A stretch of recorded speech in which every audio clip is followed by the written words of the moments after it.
Assalamualaikum warahmatullahi wabarakatuh. Kami dari kelompok 8 ingin mempresentasikan hasil kerja kelompok kami tentang kebijakan pendidikan. Nah, sebelum presentasi dimulai, saya akan mengenalkan diri saya terlebih dahulu dan teman-teman saya. Perkenalkan, nama saya Cindy Adria Ananda Putri. Dan saya Putri Maulidia. Dan saya Tika Farhanisa. Nah, sekarang kami akan memulai presentasi kami mengenai kebijakan pendidikan. Silahkan PPT-nya. Langsung saja, kita mulai ya, teman-teman. Kebijakan kependudukan, pertumbuhan kependudukan yang makin cepat mendorong perkembangan aspek-aspek kehidupan yang meliputi aspek sosial, ekonomi, politik, kebudayaan, dan sebagainya. Dengan adanya pertumbuhan aspek-aspek kehidupan tersebut, maka kebutuhan hidup dari homogen menjadi sangat beragam atau kompleks. Dengan jumlah penduduk yang terus bertambah dan terus mengalami pertumbuhan dari tahun ke tahun, perkembangan kehidupan penduduk dan timbulnya peranata-peranata akibat perkembangan tersebut, maka dari itu, adanya kebijakan penduduk penting untuk mengatur dan mengarahkan demi tercapainya kehidupan yang lebih baik. Lalu kita akan masuk ke definisi dari kebijakan pendudukan itu sendiri. Nah, definisi dari kebijakan kependudukan adalah kebijakan yang ditujukan untuk mempengaruhi besar, komposisi, distribusi, dan tingkat perkembangan penduduk. Sedangkan menurut Dr. Ellie Berchman dari Harvard University mendefinisikan kebijakan penduduk sebagai tindakan-tindakan pemerintah untuk mencapai suatu tujuan di mana di dalamnya termasuk pengaruh dan karakteristik penduduk. Bisa dilanjutkan. Lanjut, untuk slide yang kedua, pengertian kebijakan kependudukan menurut PBB pada tahun 1981, kebijakan kependudukan merupakan langkah-langkah dan program-program yang membantu tercapainya tujuan-tujuan ekonomi, sosial, demografis, serta tujuan-tujuan umum yang lain dengan jalan mempengaruhi variabel-variabel demografi yang utama, yaitu besar dan pertumbuhan penduduk serta perubahan dan ciri-ciri demografi. Lanjut. Lalu ada tujuan kebijakan kependudukan. Yang pertama itu adalah melindungi kepentingan dan mengembangkan kesejahteraan penduduk itu sendiri, terutama generasi yang akan datang. Yang kedua, memberikan kemungkinan bagi tiap-tiap orang untuk memperoleh kebebasan yang lebih besar, guna menentukan apa yang terbaik bagi kesejahteraan diri, keluarga, dan anaknya. Yang terakhir, tujuannya adalah untuk diarahkan meningkatkan kualitas hidup penduduk itu sendiri. Pemecahan masalah kependudukan dengan pengendalian kelahiran saja tidak menjamin bahwa hasilnya secara otomatis akan meningkatkan kualitas hidup penduduk yang bersangkutan ataupun generasi yang akan datang. Lalu ada ruang lingkup kebijakan kependudukan. Yang pertama itu ada fertilitas atau kelahiran, yang kedua ada kematian atau mortalitas, dan perpindahan penduduk atau migrasi. Nah, selanjutnya kita akan membahas dasar-dasar teori dari kebijakan kependuduk. Menurut Effendi dan Hasan pada tahun 1986, yang pertama ada teori deonitik. Teori ini memusatkan perhatian pada hak dan kewajiban generasi sekarang pada generasi yang akan datang. Menurut teori ini, generasi yang akan datang mempunyai kesempatan hak hidup dan hak akan diperlakukan yang adil dan sederajat dengan generasi sebelumnya.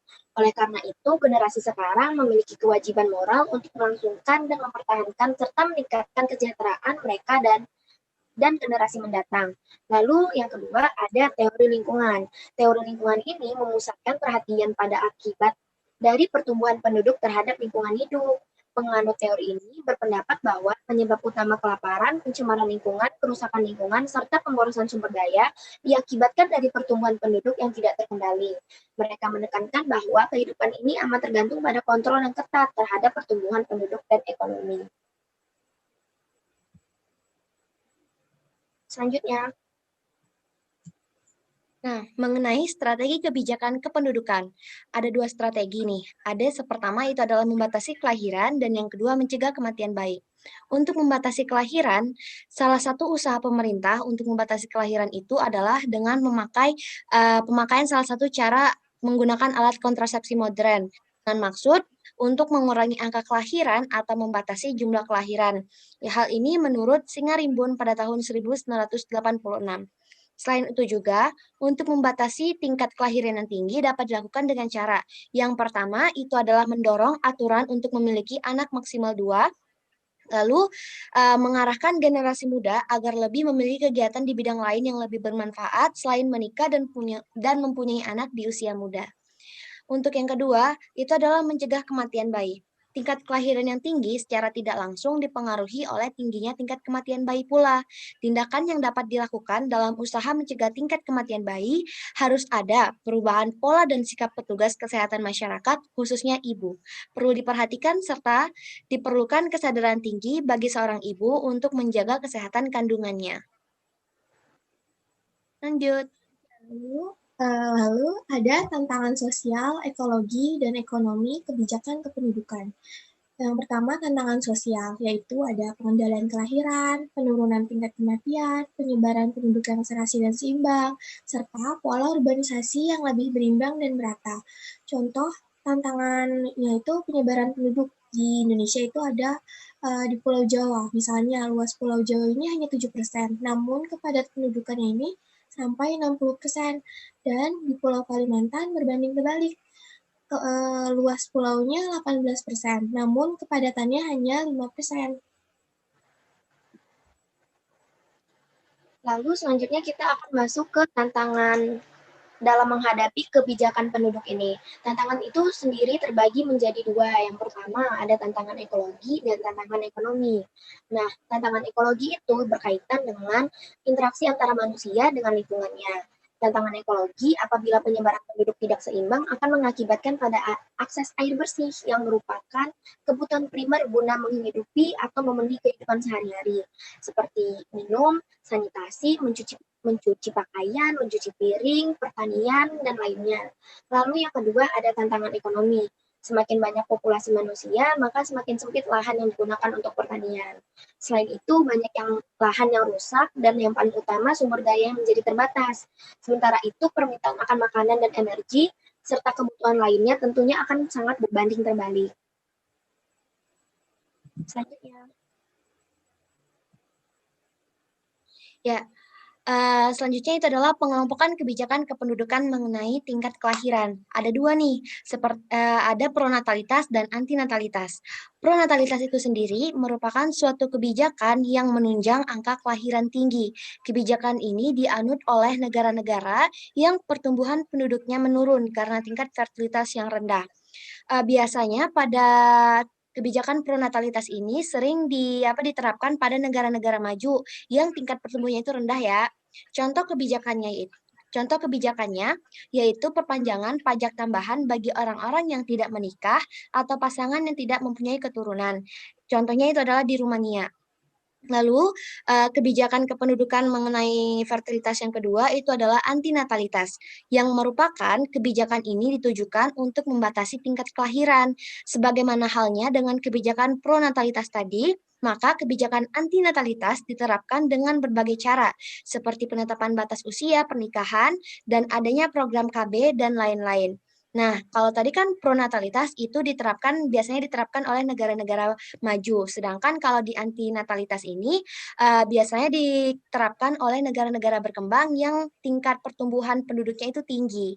Contohnya itu adalah di RRC atau Republik Rakyat Cina. Dengan mempunyai kebijakan hanya untuk memiliki satu anak saja untuk masing-masing anggota keluarga. Lanjut.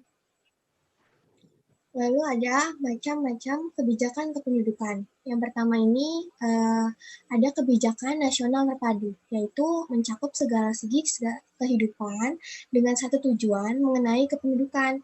Semua komponen yang mempunyai hubungan dengan penduduk yang mempunyai orientasi yang sama, sehingga merupakan satu sistem. Yang kedua adalah kebijakan sektoral, yaitu menyerahkan masalah kependudukan kepada satu sektor, sehingga lebih memudahkan untuk melakukan suatu kebijakan kependudukan. Lalu selanjutnya kita akan membahas kebijakan kependudukan di beberapa negara. Nah, kebijakan kependudukan di beberapa negara ini kita ambil contoh yang pertama itu dari negara Singapura. Negara Singapura itu, pemerintahan Singapura itu memberikan berupa insentif atau tunjangan untuk membatasi jumlah kelahiran para penduduknya. Namun kemudian pemerintah Singapura justru memperlakukan kebijakan yang sebaliknya. Mengapa? Karena pemerintahnya menyadari bahwa jumlah penduduk yang banyak bisa meningkatkan perekonomian dari negara itu. Lalu untuk selanjutnya, untuk contoh kedua, kita akan membahas tentang negara India. Pemerintah India mengadopsi National Population Policy yang mengintegrasikan kebijakan keluarga berencana dengan tujuan meningkatkan kesejahteraan penduduk. Hal ini karena jumlah anggota keluarga yang besar, cerminan kemiskinan sehingga harus ditangani dengan strategi pembangunan. Nah, selain Singapura dan India, ada juga dua negara lagi yang mempunyai kebijakan kependudukannya masing-masing. Contohnya itu adalah pertama Jepang. Jepang membuka kesempatan untuk semua warga dunia untuk dapat menjadi bagian warga negaranya, tentunya dengan syarat tinggal di Jepang selama 10 tahun. Selain itu pula, di Jepang juga merencanakan tambahan penduduk melalui program pendidikan. Contohnya, pada negara Jepang itu memberikan daya tarik minat, memberikan seperti beasiswa agar mahasiswa itu tertarik untuk sekolah di Jepang. Lalu semakin lama mereka di sana, maka mereka bisa dapat menjadi warga negara di Jepang. Lalu yang kedua itu adalah yang Cina. Dengan kebijakan One Child Policy yang merupakan kebijakan dengan tujuan untuk menurunkan rasio fertilitas penduduk Cina. Seperti yang kita tahu bahwa Cina merupakan satu negara yang memiliki angka penduduknya yang paling banyak sedunia. Pada tahun 1980, rasio fertilitas Cina yang semula 6 turun hingga 2,5 dan terus turun di tahun 2000-an hingga 1,6 ini karena menerapkan one child policy tadi. Begitu. Lalu ada juga kebijakan kependudukan di Indonesia. Kebijakan kependudukan di Indonesia telah diatur dalam GBHN yang meliputi yang pertama ada bidang-bidang pengendalian kelahiran, kedua penurunan tingkat kematian, terutama kematian anak-anak, yang ketiga perpanjangan harapan kerja, yang keempat penyebaran penduduk yang lebih serasi dan seimbang, yang kelima pola urbanisasi yang lebih berimbang dan merata, dan yang terakhir adalah perkembangan dan penyebaran angkatan kerja. Lalu selanjutnya kita akan membahas masalah strategis kependudukan di Indonesia. Nah, masalah-masalah itu tersendiri terbagi menjadi 4. Yang pertama itu ada penyediaan lapangan kerja, kesempatan pendidikan, peningkatan kesehatan, serta penambahan kesejahteraan penduduk. Nah, kita mulai dari penyediaan lapangan kerja ya. Pada dasarnya, sebagian besar atau mayoritas pendudukan Indonesia itu adalah pengangguran. Karena dari fakta yang kita tahu, 77% penduduk Indonesia itu tidak berketerampilan, sehingga menyebabkan pengangguran dan penyediaan lapangan kerja itu kecil, teman-teman. Lalu selanjutnya adalah kesempatan pendidikan. Pada data yang saya dapat, hanya 4,5 juta anak usia sekolah yang menempuh pendidikan. Saya amat disayangkan karena seharusnya anak-anak itu bisa bersekolah selama 12 tahun sesuai dengan peraturan pemerintah. Lalu selanjutnya ada peningkatan kesehatan, karena peningkatan kesehatan ini sendiri berkaitan dengan kekurangan ekonomi, masalah ekonomi pada suatu keluarga. Nah, apabila ekonomi dalam suatu keluarga itu kekurangan atau mengalami pokoknya nggak cukup, akan menyebabkan rawan pangan dan kekurangan gizi. Lalu selanjutnya adalah penambahan kesejahteraan penduduk dari jumlah penduduk Indonesia 2,6 atau 0,42 juta itu merupakan penduduk miskin di Indonesia. Tentunya. Nah, salah satu kebijakan dalam bidang kependudukan yang sangat penting di Indonesia dan telah menunjukkan keberhasilannya adalah kebijakan pengendalian jumlah penduduk melalui program KB atau keluarga berencana. Ide dasar tentang pembangunan keluarga sejahtera merupakan landas filosofis pemerintah dalam merumuskan kebijakan kependudukan di Indonesia. Lanjut. Program keluarga berencana di Indonesia. Pada awalnya, tujuan pemerintah Republik Indonesia melaksanakan program KB ini adalah untuk menekan angka kelahiran yang begitu tinggi. Kemudian, program ini berkembang ke arah yang begitu tinggi. Program ini berkembang ke arah mencegah kematian atau mengatur jarak kelahiran anak, perawatan kesehatan ibu dan anak, pendidikan keluarga, pendapatan keluarga, dan kesejahteraan keluarga. KB ini menjadi suatu kebutuhan keluarga bukan saja untuk merencanakan dan menunda kelahiran, tetapi lebih ke arah pada perbaikan kualitas hidup. Lalu selanjutnya adalah pendidikan dan kependidikan kependudukan. Intensifikasi pendidikan baik formal maupun non-formal akan meningkatkan kesadaran dan pengetahuan mengenai masalah penduduk dan pentingnya pelaksanaan keluarga berencana. Nah, mengenai pendidikan dan pendidikan kependudukan itu, untuk lebih menyebarluaskan informasi mengenai kependudukan, maka pendidikan kependudukan diintegrasikan ke dalam sistem pendidikan dan mencakup lembaga pendidikan guru, pendidikan tingkat sekolah menengah, dan pendidikan orang dewasa. Para lulusan sekolah menengah dan orang dewasa amat memerlukan informasi mengenai kependudukan, karena mereka inilah yang akan membentuk keluarga dalam waktu relatif singkat nanti. Next. Kesimpulannya adalah kebijakan kependudukan adalah kebijakan yang ditujukan untuk mempengaruhi besar, komposisi, distribusi, dan tingkat perkembangan penduduk. Kebijakan kependudukan dapat dilakukan melalui 3 komponen perkembangan penduduk, yaitu kelahiran atau fertilitas, kematian atau mortalitas, dan perpindahan penduduk atau migrasi.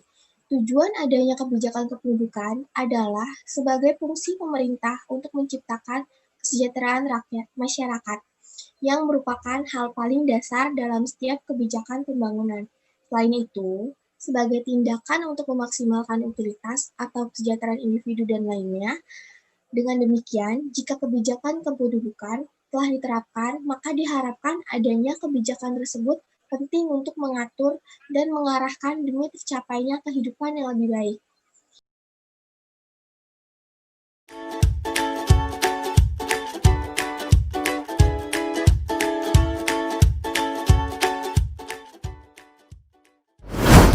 Kelahiran manusia adalah berkah yang patut disyukuri. Namun, tahukah Anda, setiap kelahiran manusia membutuhkan ruang dan sumber daya untuk tumbuh? Pada tahun 1900, jumlah penduduk Indonesia hanya 40 juta jiwa. Sedangkan, pada tahun 2000 jumlahnya menjadi 200 juta jiwa. Itu artinya, ledakan jumlah penduduk di Indonesia dalam 100 tahun naik 5 kali lipat. Mengapa ledakan penduduk jadi masalah kita bersama? Secara logika, dapat dikatakan bahwa penghuni bumi ini terus bertambah, sedangkan ruang pemukiman di bumi tetap atau tidak bertambah. Jika tidak dikendalikan, ledakan jumlah penduduk akan berdampak pada berbagai sektor, utamanya 2 sektor kebutuhan dasar, yaitu kebutuhan ruang atau lahan dan kebutuhan pangan.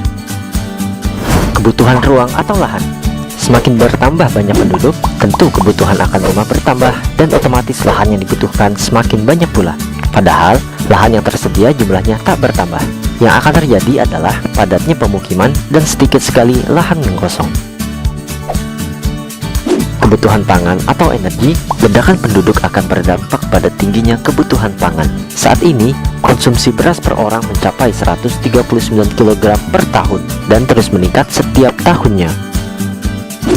Dalam survei pertanian 2014, kebutuhan beras untuk masyarakat Indonesia adalah 56 juta ton beras per tahun. Sementara produksi padi tahun 2014 mencapai 70,83 juta ton gabah kering giling.